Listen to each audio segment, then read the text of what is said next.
Hello and welcome to Afrifreedom Channel, your trusted destination for deep and balanced reporting on Africa's changing political landscape. Before we get into today's content, please note that this video is for informational purposes only. We do not endorse any political party, leader, or movement. What would you do if your life was threatened not once, not twice, but 18 times? In the heart of West Africa, a 34-year-old geologist turned soldier has become the most haunted leader on the continent. His crime? Daring to dream of an Africa that controls its own dignity. They have tried bombs, they have deployed mercenaries, they have even turned his own military against him. But Ibrahim Traoré is still standing, and the question that keeps his enemies up at night is simple: why can't we unalive him?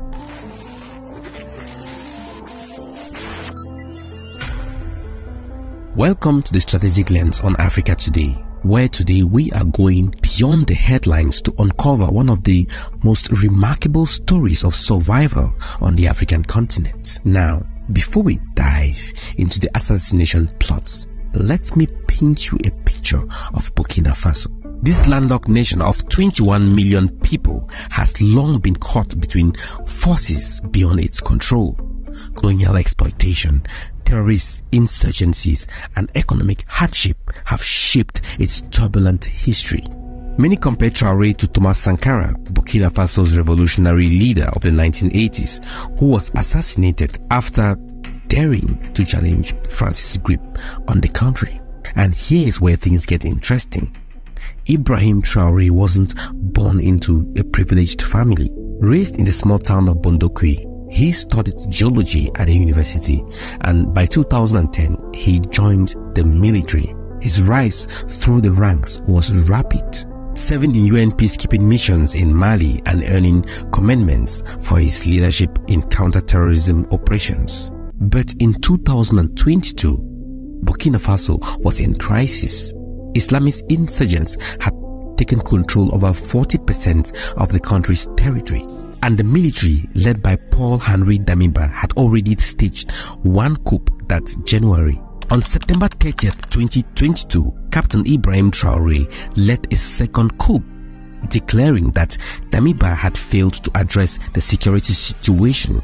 At 34, he became the world's youngest head of state, launching more than 18 much-needed factories in Burkina Faso within 6 months. But here's what most media won't tell you. Ibrahim Traoré wasn't just any power-hungry military man. He even refused an increase in his salary when he became the head of state. He chose instead to maintain his salary as a commander, since he was a commander before taking power. His first actions in power sent shockwaves in power halls in Paris and Washington. He expelled French troops, cancelled exploitative mining contracts, forged new alliances with Russia, and began implementing policies reminiscent of Thomas Sankara's revolutionary vision, from mandating locally made clothing for public servants to freezing corrupt officials' assets. And that's when the assassination plots began.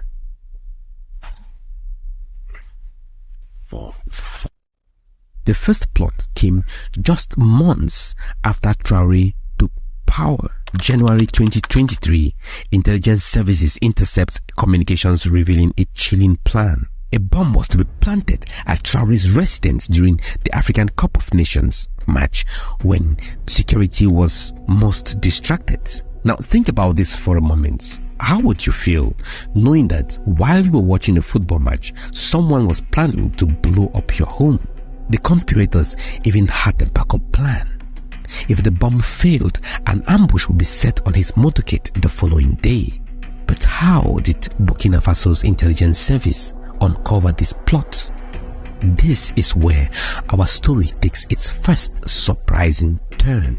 Multiple sources indicate that Russia's foreign intelligence services provided the crucial tip-off, sharing names of conspirators and details of the plan just hours before it was set to happen. But then what most people don't understand is that this assassination attempt was not an isolated incident. It was the first in what would become a pattern.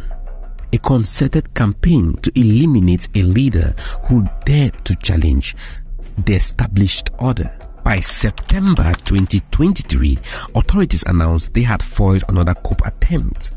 Lieutenant Colonel Everett Sumner and former government minister Prosper Basole were among those arrested.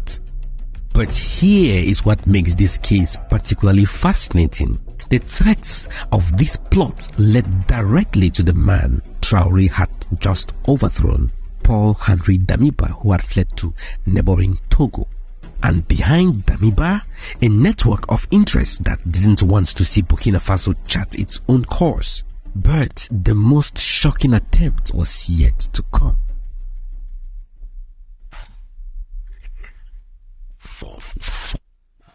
What's the price of a president's life? In Burkina Faso, apparently, it's 5 million.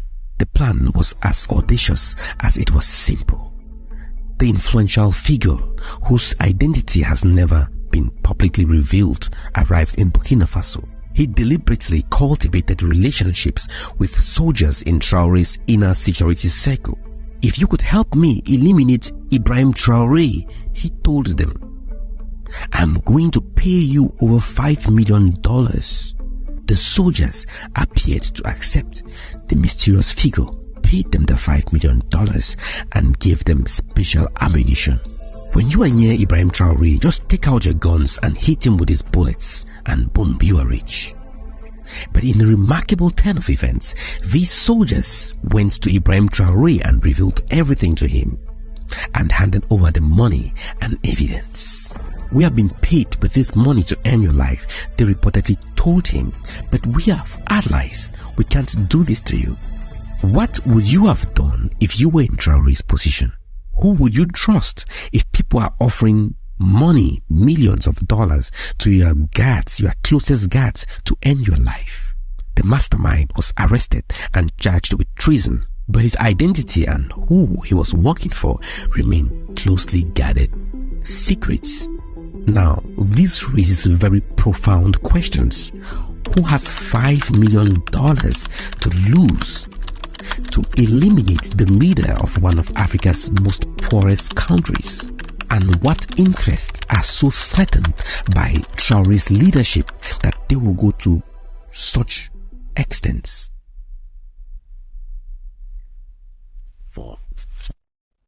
Contrary to what many people believe, Burkina Faso is not poor. Burkina Faso is the fourth largest producer of gold in Africa. And just for a reminder, more than half of all gold that is mined, that have been mined on earth, comes from Africa. Burkina Faso has significant deposits of zinc, lithium, manganese, and many other rare minerals. Its cotton is prized worldwide. For decades, these resources flowed out of the country, primarily benefiting foreign corporations and the local elites who facilitated these arrangements. Many assume that terrorism is the biggest threat to Burkina Faso.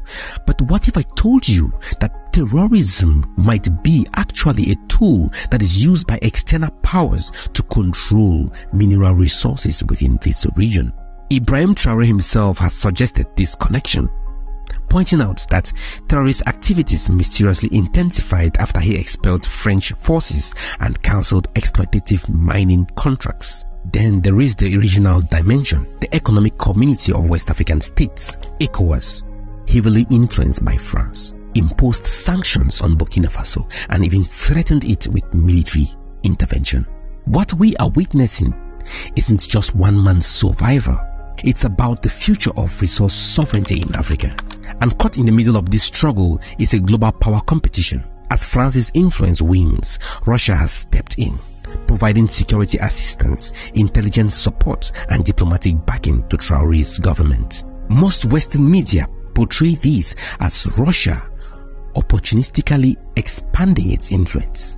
But from Burkina Faso's perspective, this partnership offers something France never did: respect for their sovereignty and security support without the colonial baggage. And this explains why, despite Western criticism of his authoritarian leadership, Traoré enjoys widespread popular support at home, especially among young people who see him as fighting for their future. These assassination attempts on Ibrahim Traoré aren't just about removing one man. They are about suppressing an idea. The dangerous idea that African countries can't control their own resources and chart their own destiny.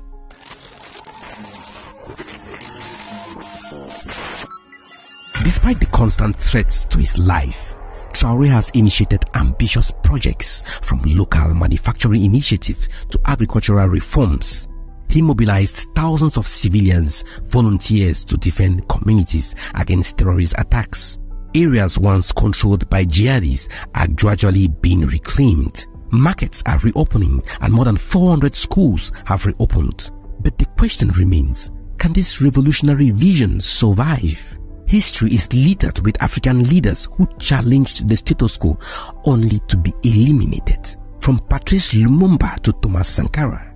And Ibrahim Traoré knows this. He keeps a picture of Thomas Sankara in his office and often quotes him.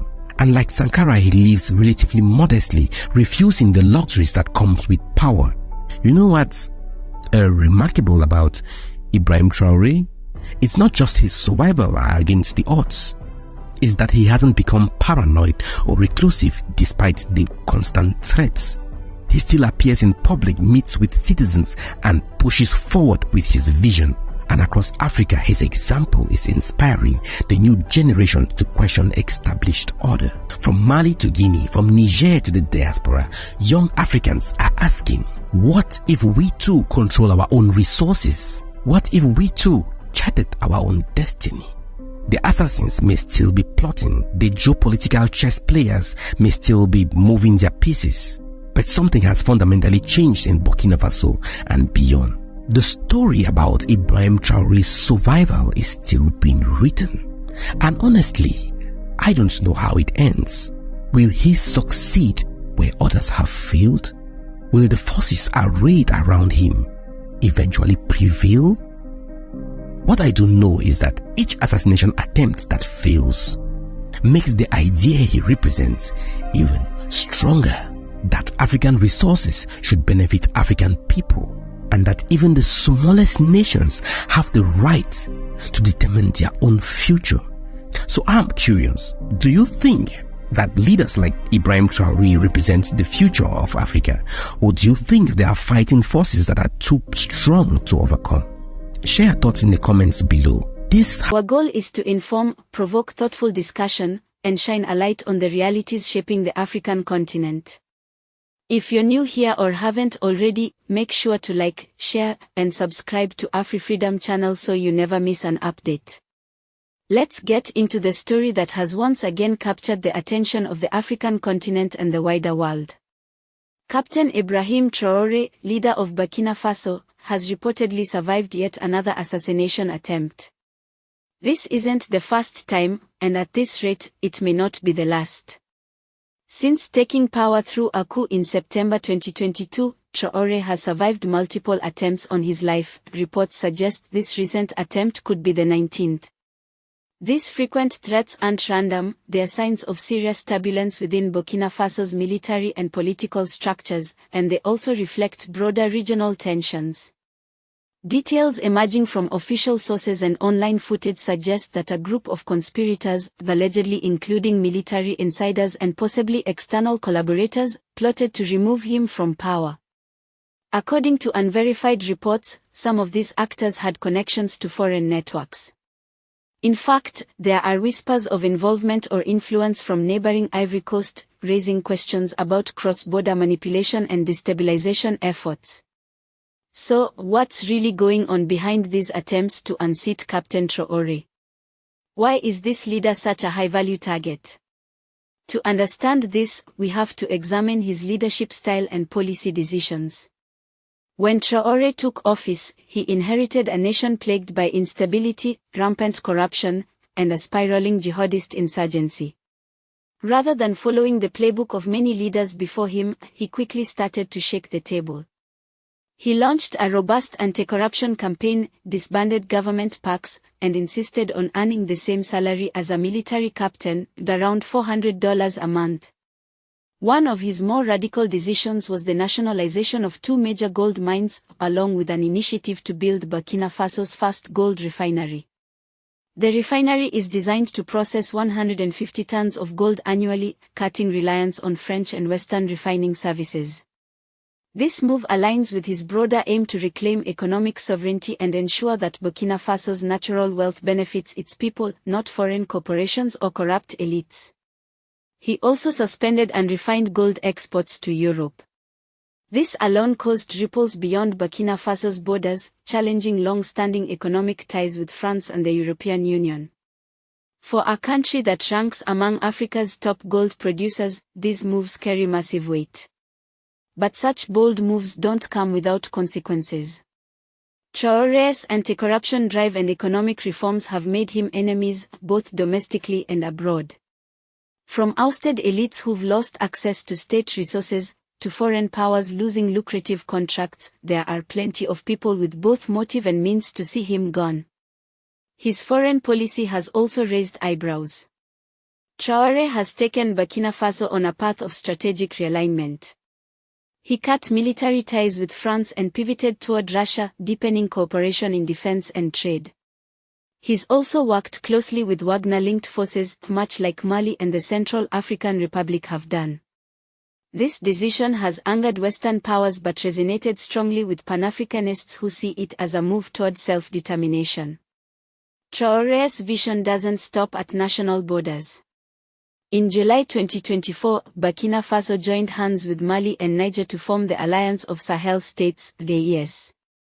This alliance, a direct response to what these countries perceive as betrayal by ECOWAS, is centered around mutual defense, shared intelligence, and economic cooperation.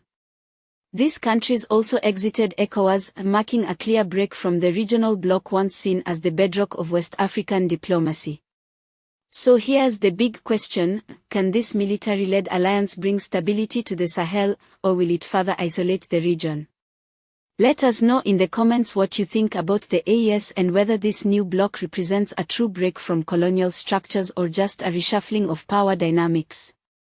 Despite the dangers he faces, Captain Traoré has garnered substantial support from the Burkinabe population, especially among the youth and working class. Many see him as a rare breed of leader who walks the talk. Social media is flooded with messages of support, and pro-Traoré rallies regularly fill the streets of Ouagadougou. People chant slogans calling for sovereignty, anti-corruption, and resistance against neocolonialism. But not everyone is convinced. Critics say Traoré is consolidating power and silencing dissent. Media freedoms have reportedly been curtailed, and some political opponents have been detained or sidelined.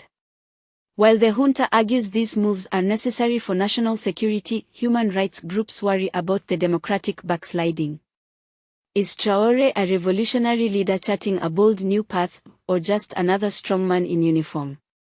And let's not forget the regional implications. With coups in Mali, Niger, and now Burkina Faso, the West African landscape is shifting.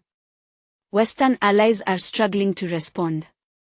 Sanctions have failed to reverse the junta's power. And as these nations grow closer to countries like Russia, China, and Turkey, the geopolitical lines are being redrawn. Ask yourself, are we witnessing the birth of a new African order, one where old alliances are broken and new power centers emerge? Or are we heading toward greater division and isolation?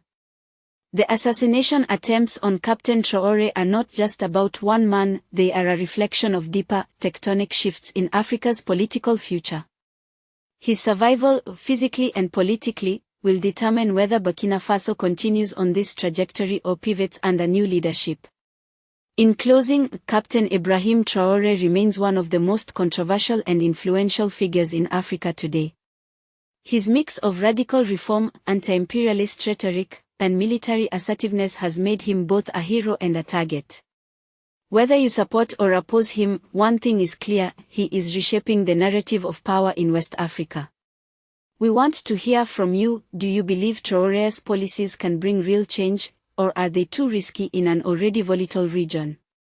What do you think the future holds for Burkina Faso and the broader Sahel? If you've enjoyed this breakdown and want more deep dives like this, please don't forget to like, share, and subscribe to Afrifreedom Channel. Your support keeps this platform going and helps us bring more African-centered analysis to the world. Thank you for watching, and stay free.